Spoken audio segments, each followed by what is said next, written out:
For spectacular views of Plymouth's historic waterfront and the English Channel in the distance, nothing beats Smeaton's Tower. One of the city's iconic landmarks, the Old Lighthouse, was built back in 1759. Sarah O'Leary often scales the 93 steps to revel in the panorama. Being a waterfront manager is a labor of love for the local woman. I love this place. This is Plymouth's showcase piece. I'm Plymouthian, I'm from Plymouth. I've always chosen to work here because this is my home and I am so proud of what we have to offer. We have a global maritime history that spans the globe, that has actually made change and influenced the globe. There are over 50 Plymouths in the world. They all sprang from this one. The lighthouse is located on the grassy heights called the Hoe. Legend has it that Sir Francis Drake was playing bowls here in 1588 when news arrived of the approaching Spanish Armada. The sea captain duly set off to prepare England's defenses against the invasion after finishing his game. North of the Hoe and the lighthouse is the original heart of Plymouth, comprising the Barbican and Sutton Harbour. Tourists and locals alike flock here for the bustling array of pubs and restaurants. The harbour is home to countless fishing boats and yachts. Plymouth, now a city of 250,000, has its huge natural harbour to thank for its boom during the Age of Exploration. The Mayflower, which took Puritan colonists to America, set off from here. The Mayflower steps by the harbour wall commemorate the historic trip in 1620. The famous Captain Cook, on his 3 voyages of discovery, all set sail from Plymouth from the late 1760s into the 1770s. And then Charles Darwin and HMS Beagle set sail from Plymouth in December of 1831 as well. And of course that was the voyage that preceded his publication of his works on evolution.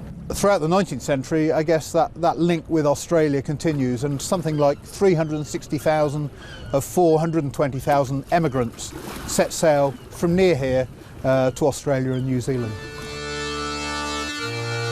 But some of those were involuntary emigrants. In the mid-19th century, the British government sent thousands of prisoners to Western Australia, at the time a penal colony. Plymouth also has a rich military history. The Devonport Naval Base is the biggest in Western Europe, vital both to the Royal Navy and the local economy. And that heritage also left a liquid legacy of a rather different kind. The Plymouth Gin Distillery is the oldest in England, possibly in the world. Visitors here can also explore the history of the drink.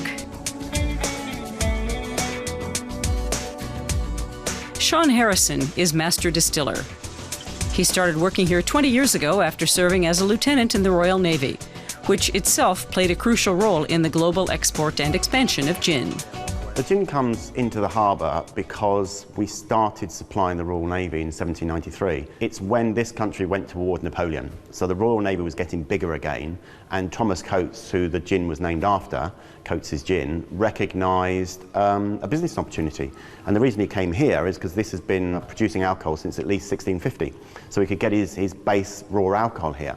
And then he came up with the recipe for Plymouth Gin, and away he went. Not quite as old is the National Marine Aquarium by the harbour, the largest in Britain. Opened in 1998, it also is committed to preserving marine habitats and species. The city's university includes a special marine institute, the first and the largest of its kind in the country. The university is a sponsor of the Marine Academy, where budding sailors can enroll from primary school age. Plymouth's maritime heritage is everywhere.